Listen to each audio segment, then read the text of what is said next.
Hey y'all, good Sunday evening, good afternoon for the people who may be in the central time zone, Mountain Standard Time, West Coast time. Good night to those of you who are in our European areas, African areas, Asian communities, and on the continent of Asia and beyond. We are so excited to be here with you. So we are vibing out to one of the dopest lyrical genius that we have out there, from my time at least, Nas.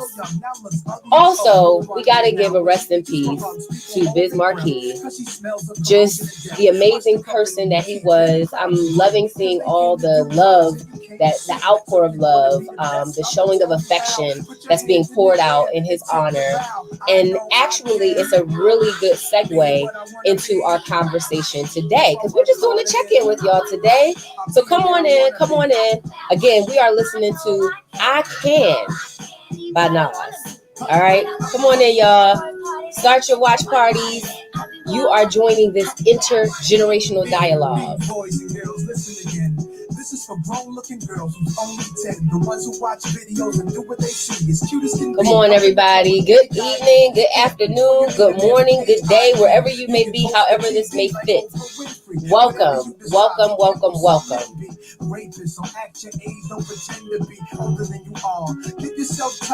Nas is dropping knowledge, and that's what we are talking about. Educating, engaging, empowering our community, right? Come on in, y'all. Come on in. Start your watch parties, and welcome to What's the Chew? And then, just in case you've been under a rock, don't worry. We're going to give you some insight into what's going on today. So as we get our conversation started, I want you all to help me welcome my co-moderator, my fairy godmother, my Mama P. Say hey. Hi, everybody. Hello. Hey. Happy Sunday. How are you? It's good to have you back. And I saw the wonderful things you were doing in Birmingham and in Atlanta. Woo, I am tired. I put up a post earlier today that had Maya Mahalia Jackson singing I'm tired. I was like, well, you were nonstop. You and T were rolling in terms of what you're doing for the young sisters in those two states of Georgia as well as Alabama. And can you just give the audience a sneak preview on what you're doing? I can. First off, thank you so much to you for just being such a major inspiration, for just being such a blessing, honestly. Like we always say, mother and daughter from another mother and daughter, so that's fine. But it goes so much deeper, and I'm just so appreciative for how you continue to lend your platform to those of us who are looking to make a difference and follow in some of your really big shoes. So those of you who are out there and hanging with us. So, as you may know, I also support an initiative, an organization, CocoLife.Black. That is also the site and where you can find us on all the social media channels. So we decided, because we had been getting all this outpour of, hey, when are you guys going to start visiting different cities? So we decided to do a tour. And for our first stops, we decided to hit up Birmingham, Alabama, and Atlanta, Georgia. Okay. So we went to 2 states this past weekend. Well, while in Birmingham, right, we're moving and grooving, and I get a phone call from my fairy godmother. Listen, I need you to go stop by the commissioner's office in Birmingham. I'm like, the commissioner's office? Oh my God. They're like, yes, her name is Sheila Tyson. Find her, go see her. Click. Okay. So hunted her down, got her information, read up on her. She is an amazing, her and her team are really doing it around workforce development, community engagement, educating, and all those sorts of areas. So T and I, go to the commissioner's office, Jefferson County Commissioner's office. We buzz in like, hi, we're here just to greet. And they welcome us in like, hey, she's got a few moments. Come on in. We quickly come in, chat, share a couple little gifts and trinkets and things. And she loves it. But how gracious of that, like that does not happen. So don't let anybody tell you that doors cannot be open. Okay, if God opened the door, that's it. Don't worry about it. Don't worry about how you gonna make it. Just put on your big girl pants and walk through that door. Everything. So It's that was about great. building those bridges through building the relationships. And I was just going to say, so Patricia participated in the WinTrade Global Conference last week. And one of the subject that she was speaking on was around building bridges. And when I tell you the bridges that she's built are endless, these bridges, you think Route 66 is long. Isn't that the one they always got the story? Route 66 and Route 40 are long, 95 is long. No, the bridges, the highways and byways that Patricia are building are endless. Okay. And so that's exactly what happened. We got a chance to do some networking, and we're now expanding the resources that will be available to Black and Brown moms in our communities that really need that support. So that's what the weekend held. And I was so excited that I had to get back here early so I can make sure we do this check-in with the Chew. Woo! I'm excited if you can't tell. If you can't tell. So, for those of you who are tuning in, as always, you're in the right spot. The best place to be at 4 p.m. Eastern Time on a Sunday evening, afternoon. We are the ladies of What's the Chew. And And one more. yeah, and Okay. so today we have a slightly different experience for you. So we're going to bring on one of our guests. You all remember her because she's been on quite a few times, and I know you love her.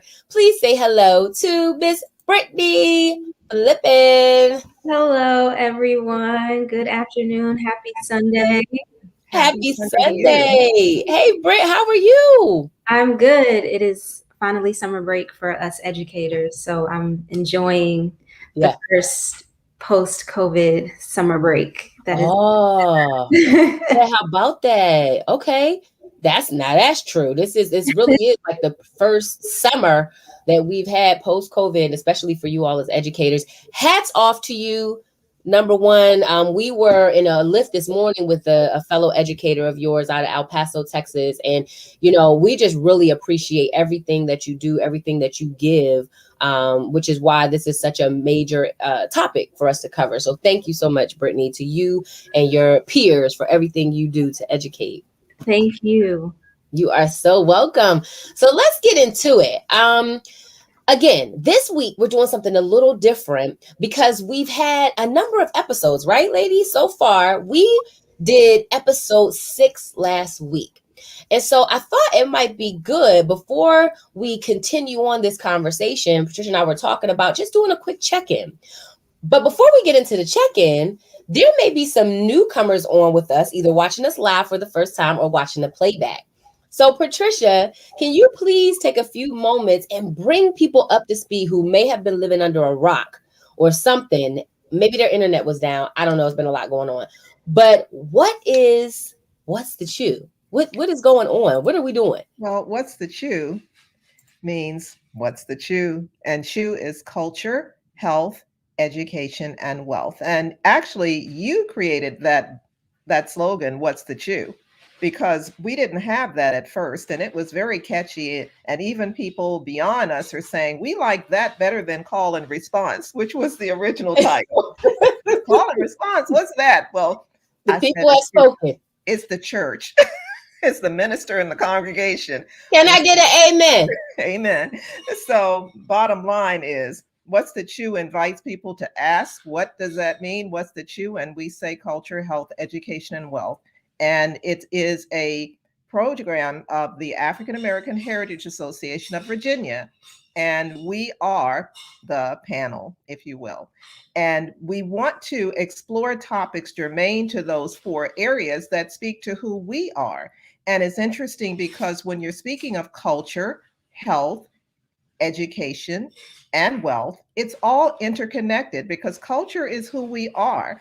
And when we look at who we are, we look at an African American culture that originated in Africa, if you will, in terms of our roots.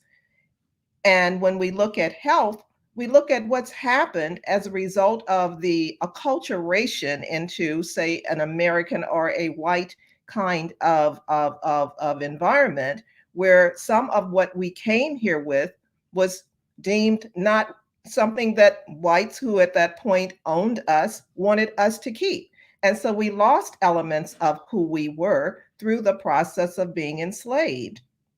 And that causes a lot of issues with respect to trauma. And in terms of education, you're looking at sometimes the miseducation of us in school systems. So it doesn't mean I'm not trying to make a bleak story of who we are, because we are a resilient culture and we have done a lot to overcome the challenges we've had. But know your history, know your story. So you have to know all of the threads that led to who we are today, the good and the not so good of who we are, by virtue of how we arrived here. Woo! Did y'all catch all of that? Did it make sense? It Brittany, did. you're the educator. You're the subject matter expert. Did it make sense? Absolutely. Absolutely. Okay. And so with that, too, I think, again, before we get into a good recap of what we've talked about thus far, Brittany, I know for me, when Patricia first presented the idea, I was instantly like, wow, this is so needed.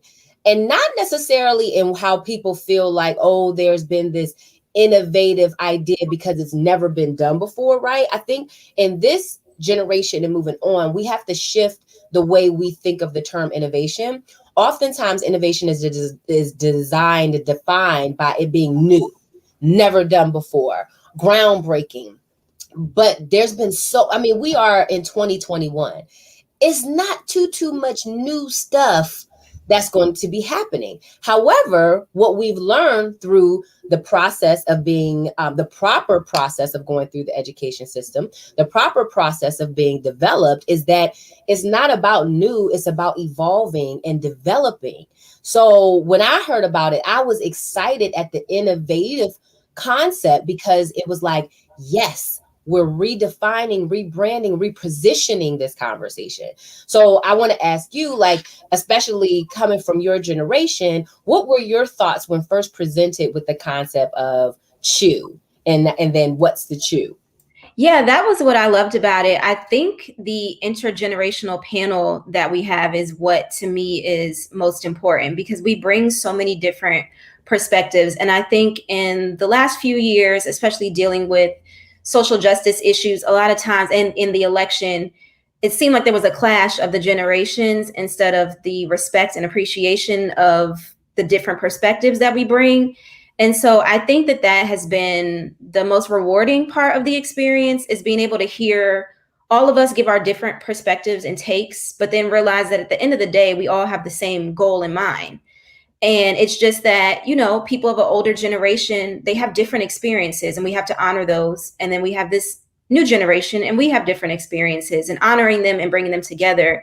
And I just think the idea of CHEW, you can't talk about one without the other. You cannot talk about culture, health, education, wealth without all of them together. And so I think a lot of times we speak on things in isolation. We speak about how to build generational wealth in isolation. We speak about education in isolation, but you can't do any of those things without talking about all of them together. And so I think that's what's also great about the panel, is that we have people that have different areas of expertise, but we all need each and every one of those areas in order to solve if we're going to have any progress as Black people in America, we have to talk about all of them in tandem instead of let's fix one at a time. We cannot do them in isolation. So that's what I really love about the CHEW.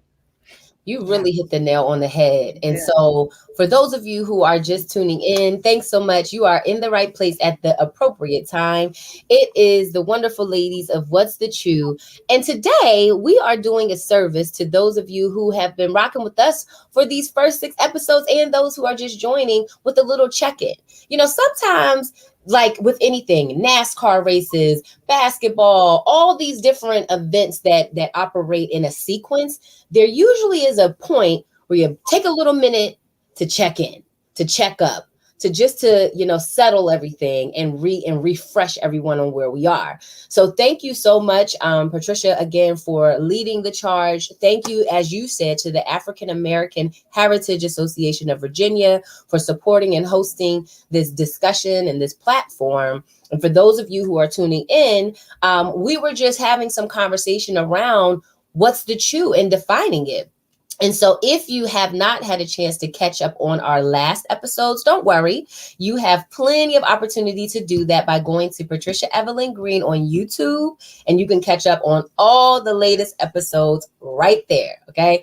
Do not worry at all. So with that, I think it might be nice for us to go ahead and segue and give a recap of these first 6 episodes. Now, here's the thing, people, right? What's happened thus far? You are going to say to yourself, oh, 6 episodes. I have missed a lot. Man, where do I begin? So we told you that CHEW stands for Culture, Health, Education, and Wealth, right? Guess what? We have thus far talked about culture and health. See?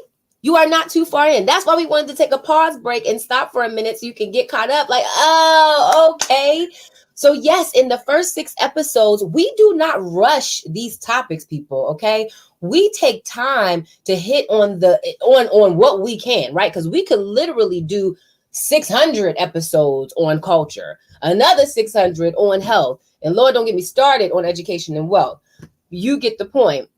Basically, though, thus far, we have taken a time to connect with some amazing other women, other guests that have been on, including Brittany, and we're going to name drop here a little. So ladies, please catch me if I've missed anyone. But when we were talking about culture, we were putting an emphasis on our culture, what it looks like to us, how it is oftentimes replicated in an extremely negative, what we would call misappropriation, and in a derogatory way. We also or how people capitalize off of it. Thank you. That brings up a good point. So we're in line at Forever 21. And so we're in Atlanta, and I pick up these, the bamboo earrings, at least 2 pair that we all, wear. Get them all over the place, the big old gold hoops. And I was telling the story to Coco Mom Gemma and I while we were shopping, because I saw a pair, and I was like, oh my gosh, I'm gonna get these from the hair store because they like $1 in there. And then I remember it had a flashback moment to when I was in another store, and they literally were charging $25 for these earrings. The earrings that we wear, like you see Brit's earrings, right? You see the hoops.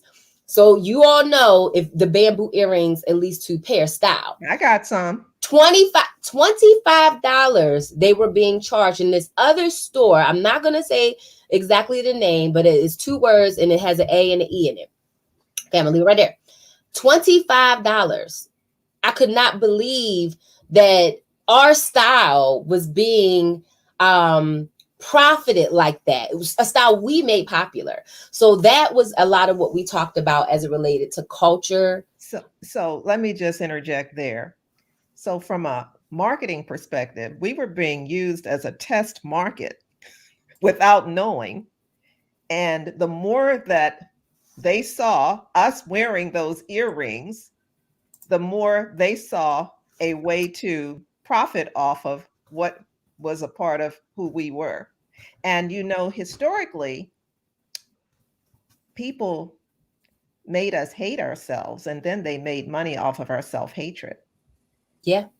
Yeah. So and then flipped it, and now they're now again profiting off of the very thing we were made to hate.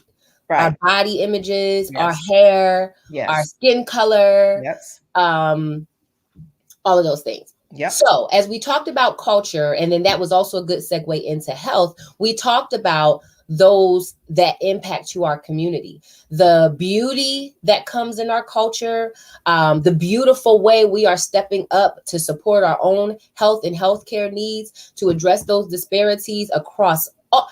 It is not too many people, not too many races and cultures that can boldly, authentically, accurately say that across all spectrums, we tend to be the most marginalized and fall into the biggest deficit as it relates to pretty much every single solitary category, from health to wealth to education.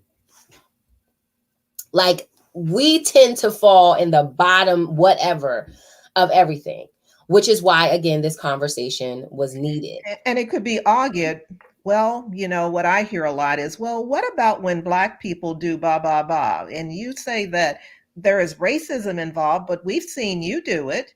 Well, race and place matters. So if you live in an, an unhealthy environment, lead poisoning or crime nearby, Mhm.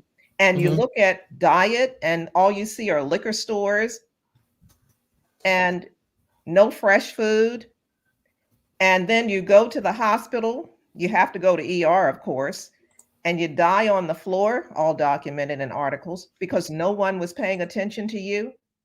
So that's a systemic problem. That is not something that can be blamed on a culture that has been marginalized since we arrived here. Absolutely. And so one of the things, Britt, please feel free to weigh in too if you have any thoughts around that piece as far as the systemic challenges that have that we've endured. But it made me think of even just the way that I was educated over the weekend as we were interacting with all these different people and things like that as we were moving around Atlanta and Birmingham. So we're talking to this young lady. She's a Lyft driver, and she's like, oh, the name of her clothing line that she's coming out with is called Negus. And I was like, I'm sorry, what is it called? What did you say it was called? I was like, did you say it was called N? And she was like, no. So she was like, Negus. And I was like, spell it. And she was like, Negus. And it is an Ethiopian word for king. And she went on to share the reason why she was going with this language and using that was because she wanted to promote us looking at ourselves as kings and queens, and royalty and providing that educational piece of it and da. And so I was like, okay, all right, I'm picking up what you're putting down. I'm seeing kind of where you're going with it. But my first reaction to, I was like, oh, no, not another one. No, can we please stop trying to reuse this word and bring it back and say, and she was like, no, that's exactly what she did not want to do. And so, she was like, this is why she chose that particular word, because she wanted to put the emphasis on royalty and empowering us in that capacity. Well, may I interject, please? Mm-hmm. I think that's going to beg for some definition in terms of the marketing and the Yep. PR, because when I hear the word, so that was my first thought. I was like, so I think there may need to be some emphasis on enunciation, some something. And if you Google it and you click on, how they do the little audio, it will absolutely say Negus, like it will say it.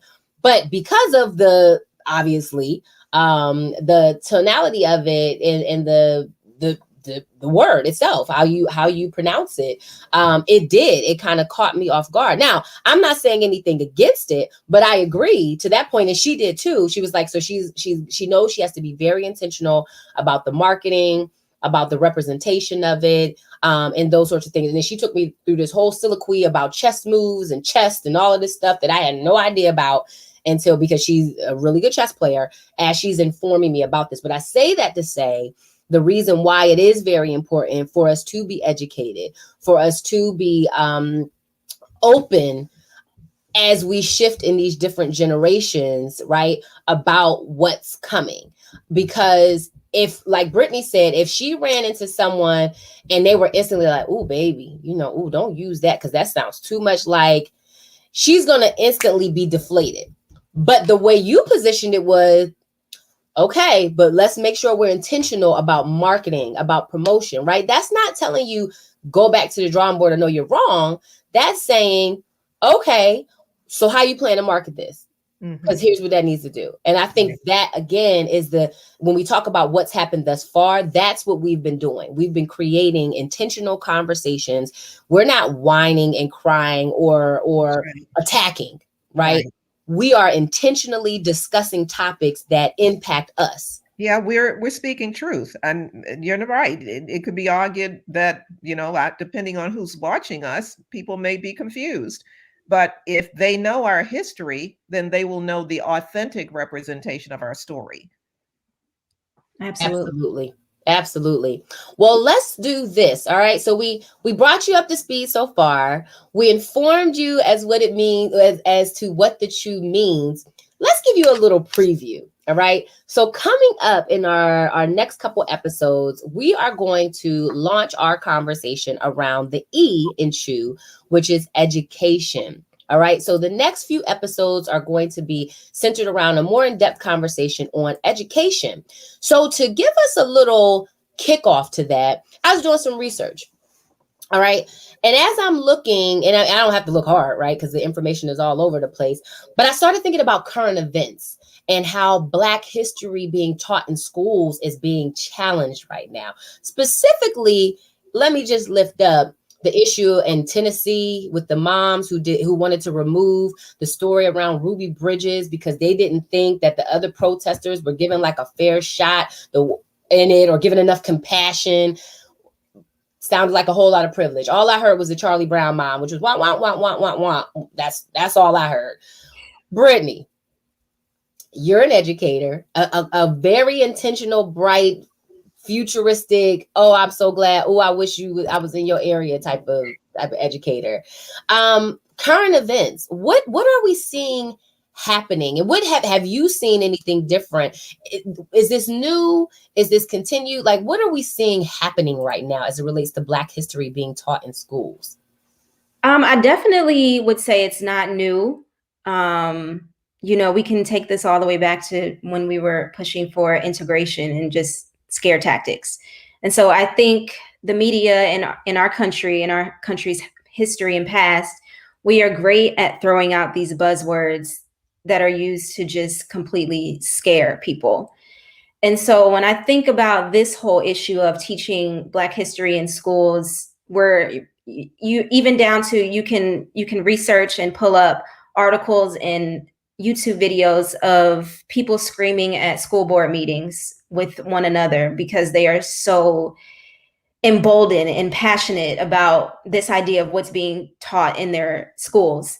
And so I think just with educating, with you having Black history in schools, it seems like we're just a nation of lip service. So we are doing things like celebrating Juneteenth, which is phenomenal. It should have been done a long time ago. But we're seeing this. Now it's a national holiday. We're seeing it, more and more schools are observing it. We had some schools that ended a day or two earlier just to observe it.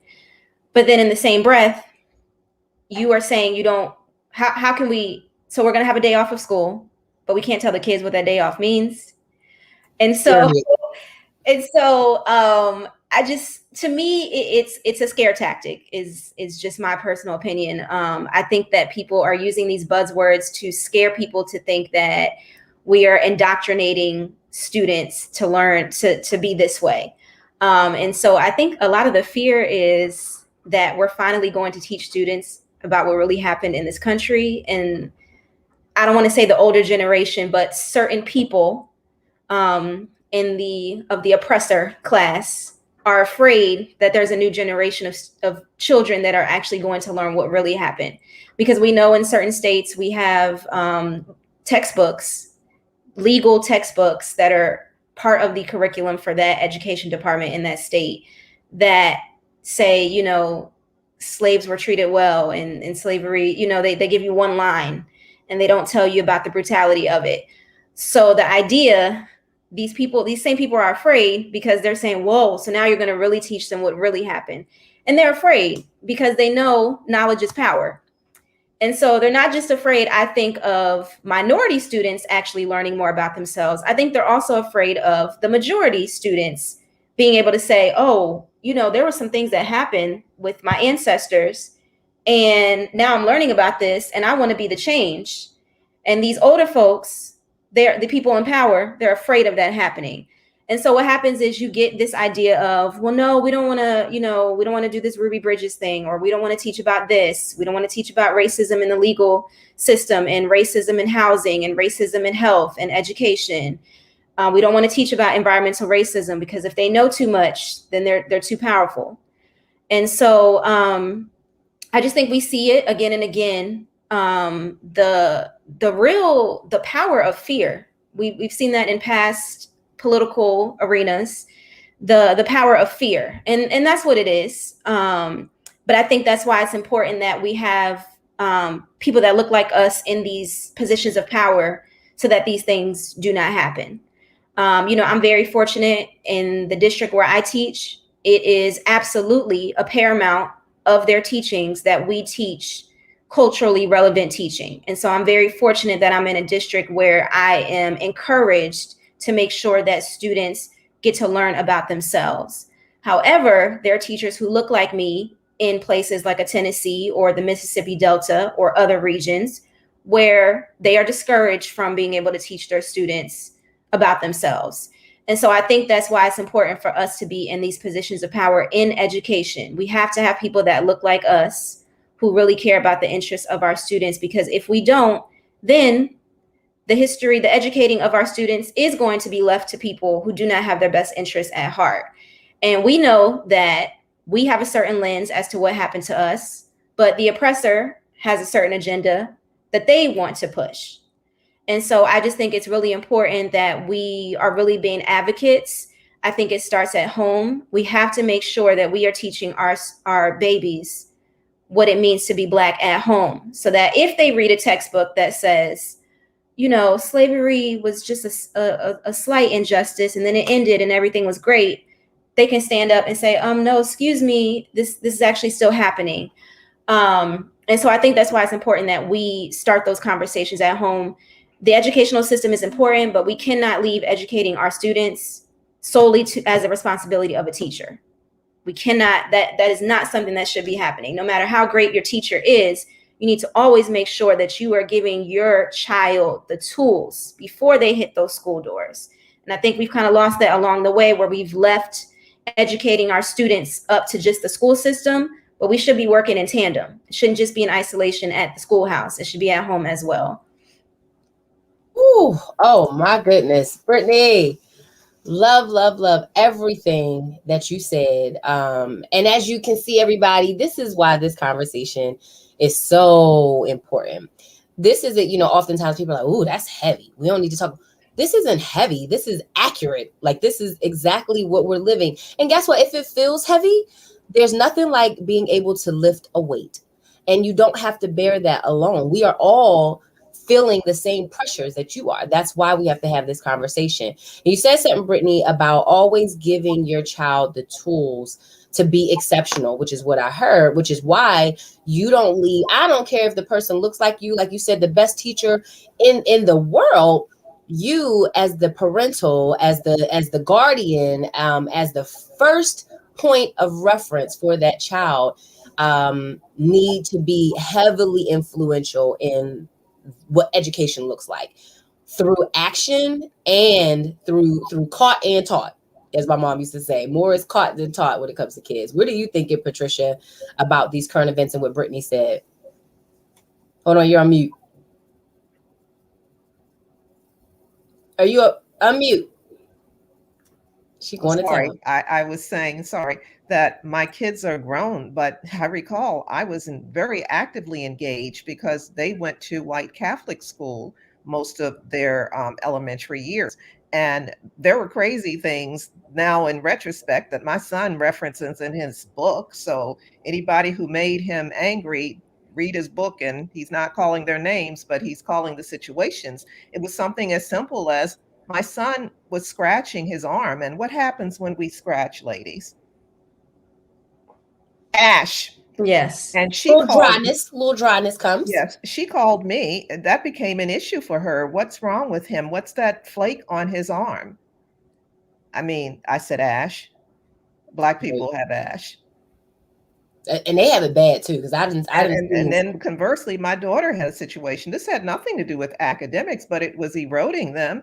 They had an annual fashion show, and they had never integrated the fashion show. And one of the teachers recommended her for the fashion show, and this white parent said no. So I had to get up in her face, and then I had to ask the principal, why are you letting a parent practice racism.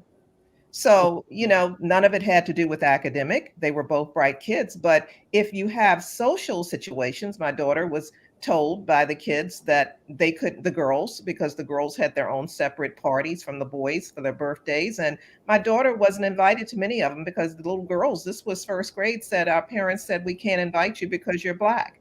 So, they had me and I was Mau Mau.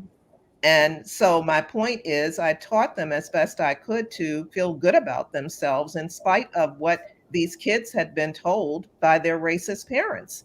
And I told the principal, I got involved very actively, as I said earlier, in just, I think because there weren't many Black kids in the school, that these things never came up.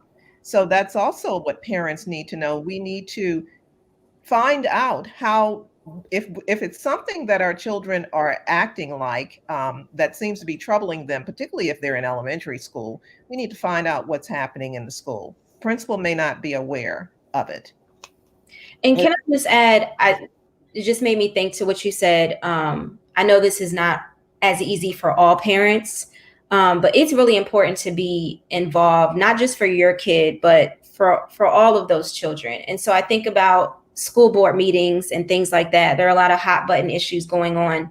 And a lot of times I'm looking at these videos and I'm looking at these comments, and it's not our voices that are being heard. It's often the loudest voice in the room, which a lot of times is an oppressor voice. And so it's really important to be very active in what's going on with your child's school system. It just makes me think about the whole issue of critical race theory and how it's being thrown around so much in the media, when in truth, critical race theory is not something that's taught in K-12 schools. It's actually, it was something developed by legal scholars, and it's taught in law schools. And it's just teaching that, race is a construct, is a social construct, and that racism is not just something that's individual. It is something that is prevalent in our systems and policies. But we have all these school systems now where they're taking up votes as to whether to teach this in schools. It's not being taught in most of your children's schools in the first place. But a lot of times we don't know that because we just rely on what we're told by the media, and we're not showing up to these things. And so we don't know these hot button issues, these things that are being voted on at your school board meetings, if you're not there. And I just see a lot of people who are just angry. And a lot of times I don't see a lot of us. I will say a lot of times we are not in those positions, depending on the time of a meeting or something like that. A lot of times we're working class and we're working and we have responsibilities. So I totally understand that. My challenge is for those parents who just feel like, regardless of what happens at my son's school, I know what I'm teaching my son at home. Please be aware, not every child is getting that looks like your son. So be that voice for that parent who might not be able to be there, and really just be conscious of what is going on in your child's schools, in those classrooms. Ask the teacher for the curriculum. Ask them, are you doing this more than just Black History Month? During Black History Month, who are you highlighting? Be very, very intentional about what you want out of your child's education, because it's not just about your baby. It's about all the babies that look like us, Black and brown, all minorities. We all have a stake in this. And so when you're able to speak up, not just on behalf of your child, but the other ones as well. That's a good point. 1000%. And whether it's different issues, whether it's public school or private school, charter school, whatever, there are always some issues with respect to treatment and different forms of treatment when they're Black kids. How many African-American / Black kids are ruled as unruly when there may be some emotional issues going on, some trauma based on what's happening in the school or maybe what's happening in the home environment? And no one wants to probe that in most cases. They just want to make these stereotypic assumptions about the children. Your comments on that, Brittany? So many studies have shown that Black children, specifically Black boys, they are punished, they are suspended at just astronomical rates. I was just listening to a podcast called Nice White People, and it was this great 5-part podcast about this woman that was talking about how parents, how they are able to use their privilege in the schools. And she quoted a stat that, in the same school, the Black boys were suspended at crazy rates. And I think there were maybe 3 white students who had been suspended versus 60 or 70 Black students. And a lot of that is because trauma is not addressed, it's punished. So, a behavior, so a Black student that has an outburst is going to receive a harsher punishment in many cases than a white student who has the exact same outburst. And it's just because, unfortunately, our children at these young ages, the media makes them seem older than they are. There's studies that say we look at Black and brown youth and it'll be like a 5-6-year-old, but society sees them as much older, those types of things. And so a lot of that goes to trauma. You're not even asking why he's having an outburst. Your first solution is, okay, I'm going to suspend you. You need to be punished, instead of actually addressing the issue. And, again, like I said, I am in a system, which I'm very thankful for, where we have trauma-informed care. But that's something that needs to be nationwide in way more schools than what it's in now. Well, did you two see the article about the 6-year-old Black girl who was arrested? Mm-hmm.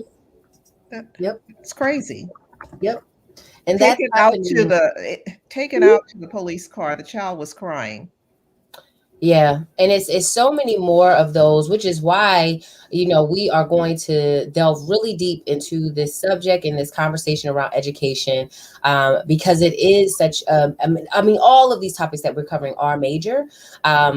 But one could probably argue that the better our foundation is as it relates to our knowledge, our awareness, our sensibilities, the stronger we can navigate these systems of wealth and health for our culture. Right. So we absolutely are not. C.H.E.W isn't set up that way because, that's the linear way that the information is shared, right? Or that's the linear way the conversation is had. No, it's catchy and it makes sense and it captures all that we want to talk about. But in all actuality, in every one of these matters, it's used as a tool to inform. And so every one of these is our opportunity to do that. So again, we just wanted to check in with everyone, to let you know what's been going on thus far.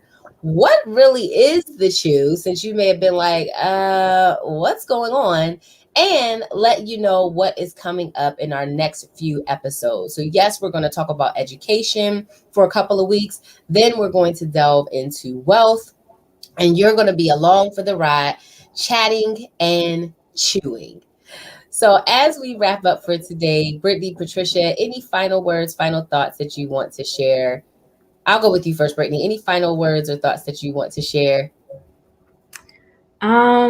Education is the key. It's so important for our Black and brown babies. And my hope is that we just continue to have these conversations and put our resources into making sure that our students are properly educated, both inside and outside of the classroom. And that takes a village. I cannot say that enough. That takes a village, that takes mentors. So if you are out there listening, please consider being a mentor to a young child. You do not understand the impact that makes in a child's life. Yeah. Yeah. Thank you so much for that, Britt. Thank you for that, Brittany. And I want to thank both of you for being a part of this dialogue. It means the world to me. I'm a baby boomer. And as you know, we've talked about that. Sometimes baby boomers and millennials talk at each other, not with each other. But I always wanted to have this kind of intergenerational dialogue. And so I thank you both for that. And I want to thank the audience too, because this means a lot to us that you hear us and that you engage and you look at how what we're saying can be transformative. Of course, some things you might say are our opinions, but we base our opinions on fact. You have to understand that. We're not academic because we don't want to bore you. But in many ways, we are academic because what we don't know, we research to make sure it's factual before we speak it. So I just encourage you to spread the word with respect to what's to chew and that you tune in with us next week when we delve into the subject of education even further. You heard it here, folks. Thank you so much for tuning in to this week's check-in of What's the Chew? We've given you a lot to chew on. Thanks again to the African American Heritage Association of Virginia for hosting this platform. Make sure you go subscribe and share on Facebook and YouTube. Patricia Evelyn Green on YouTube and Patricia Evelyn Green Group on Facebook. Join the group, join the conversation. Share your thoughts, share your interest in things that you would like for us to cover as well. Thank you, thank you, thank you so much again for tuning in. And shout out to one of our guests that have been on. Yeah, let's shout out our guest for a minute. I said I was going to name drop, so let me do that. Shout out to LaFarn Burton. Thank you so much for being a part of this dialogue. Shout out to Ray. We are so thankful to her was joining. Remind Manika, Ray to come on with us next week because I he's an know. educator. Listen, Manika, T, Wonderful. Valerie, Coach Robin. Thank Valerie. you to all of you who have been Valerie, able we to. miss you. We miss you, Valerie. Shout out also to Ivy, who joined us kind of early on too. And Dr. What was her name on the first episode? Oh my gosh, it's escaping me. I'm gonna think of it. I'm sorry. I will come back to me in a minute. I'll have it next week. I think But I know. from the first episode, Was she on? from the very first episode, she could only join that one. But I Okay. remember what she Yeah, said. but was she on today? No, I just Oh, was okay. shouting out all the different people that have been Okay. on, Yes, and just definitely. wanted to acknowledge. So thank you again for tuning in to this week's check-in of What's the Chew. Enjoy the rest of your day, everybody. Thank you. Bye. Bye-bye.